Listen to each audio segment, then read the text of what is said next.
ಎಲ್ಲರಿಗೂ ನಮಸ್ಕಾರ. Hello everyone, it's ಅಮ್ಮನ ಅಡುಗೆ ಚಾನಲ್ಗೆ ಎಲ್ಲರಿಗೂ ಸ್ವಾಗತ. ಇವತ್ತು ನಮ್ಮ ಮನೆಯಲ್ಲಿ ನಮ್ಮಮ್ಮ ಹೆಸರುಕಾಳು ದೋಸೆ ಮತ್ತು ಕೊಬ್ಬರಿ ಚಟ್ನಿ ಮಾಡಿದ್ದಾರೆ. ಅದನ್ನು ಹೇಗೆ ಮಾಡ್ತಾರೆ ಅಂತ ನೋಡೋಣ ಬನ್ನಿ. ದೋಸೆ ಮಾಡ್ತಾ ಇದ್ದೀನಿ. ಹೆಸರುಕಾಳು ಒಂದು ಬಟ್ಲು ನೆನೆ ಹಾಕೊಂಡಿದ್ದೆ, ಒಂದು 2 ಅವರ್ ಮುಂಚೆ ನೆನೆ ಹಾಕಿರೋದು.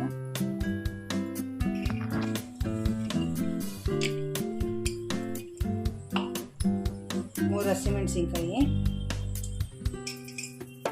ಸ್ವಲ್ಪ ಶುಂಠಿ, ಸ್ವಲ್ಪ ಕರಿಬೇವು, ಕೊತ್ತಂಬರಿ. ಇದು ರುಬ್ಬೋಣ. ಸ್ವಲ್ಪ ಜೀರಿಗೆ ಹಾಕ್ತಾ ಇದ್ದೀನಿ.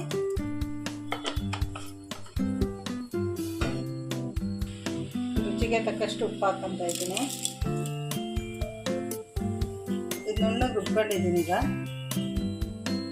ಕೊಬ್ಬರಿ ಚಟ್ನಿ ಮಾಡ್ತಾ ಇದ್ದೀನಿ. ಸ್ವಲ್ಪ ಕೊಬ್ಬರಿ, 1-2 ಹಸಿಮೆಣಸಿನ್ಕಾಯಿ, 4 ಒಣಮೆಣಸಿನ್ಕಾಯಿ, ಕಡಲೆಕಾಯಿ ಸ್ವಲ್ಪ, ಕರಿಬೇವು,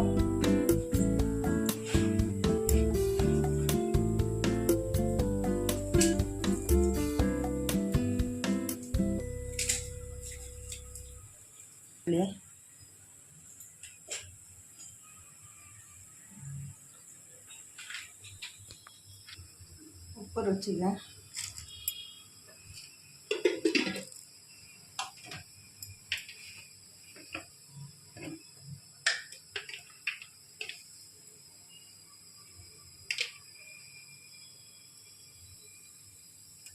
ಸ್ವಲ್ಪ ಹುಣಸೆ.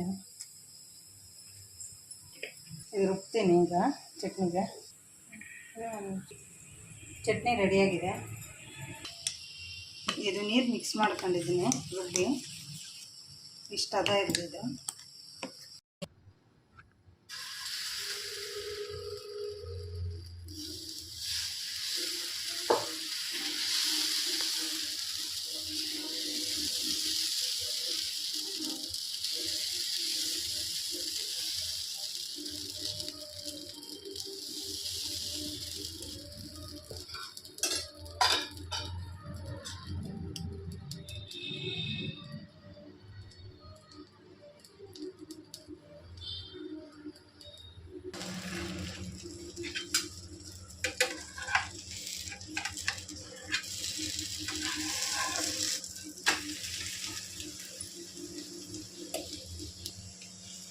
ಸಣ್ಣ ಉರಿ ಒಳಗೆ ಬೇಯಿಸ್ಕೊಂಡಿದ್ದು. ಇದು ಸಣ್ಣ ಉರಿ ಒಳಗೆ ಬೇಯಿಸ್ಬೇಕು ದೋಸೆನ.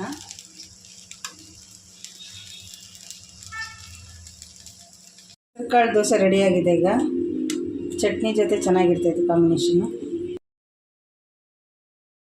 ಹೆಸರುಕಾಳು ದೋಸೆ ಅಂತೂ ಸಖತ್ ಅಂದರೆ ಸಖತ್ ರುಚಿಯಾಗಿತ್ತು. ಮತ್ತು ಚಟ್ನಿ ಜೊತೆ ಅಂತೂ ಪರ್ಫೆಕ್ಟ್ ಕಾಂಬಿನೇಷನ್. ಮತ್ತು ಹೆಸರುಕಾಳು ಆರೋಗ್ಯಕ್ಕೆ ತುಂಬ ಒಳ್ಳೆಯದು.